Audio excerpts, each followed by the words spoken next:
Andiamo a sentire a Consulta Ligure invece cosa ne domanda stasera, qual è a parlare che hanno messo in 30 secondi di audio. Sentiamo queste parole per capirlo, via.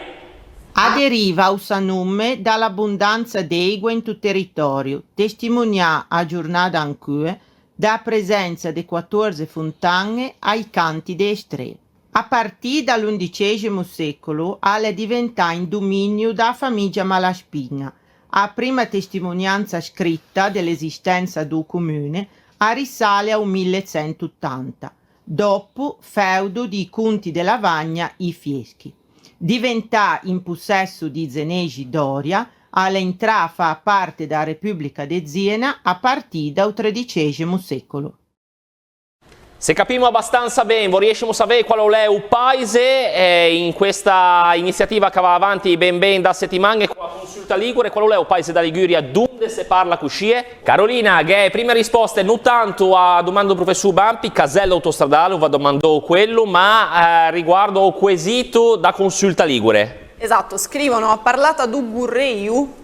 Gorreto, quindi il paese di confine in Valtrebbia tra le due province e le due regioni. Non credo, ma vediamo se assaià quella oppure no. E allora questa è una foto del paese dove si parla così. Qualcuno ha detto Gorreto, paese di confine tra la Valtrebbia e quella che non è più Liguria. Non è proprio a risposta giusta che riescimo.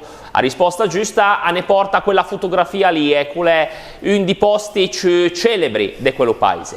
Ma l'annunzio è anche nato in ta speranza che telefonenti negli ultimi minuti. Primo piano su Carolina, perché l'annunzio è che, Carolina? Rullo di tamburi. Fontanigorda. Fontanigorda è la risposta, ma per quelli che invece hanno a fortuna di essere in studio, abbiamo un'altra notizia, al di là di queste immagini che ne portano in tuo paese splendido a Valtrebbia, perché se la regia, dopo essere uscita da Fontanigorda, e salutiamo tutti gli amici di quel paese, indugia sulle mani di Carolina, vedrà che Carolina alla trovo. Emo coltello. Gemo coltello pensa, professor Bampi, un pandus de Romina da campionessa.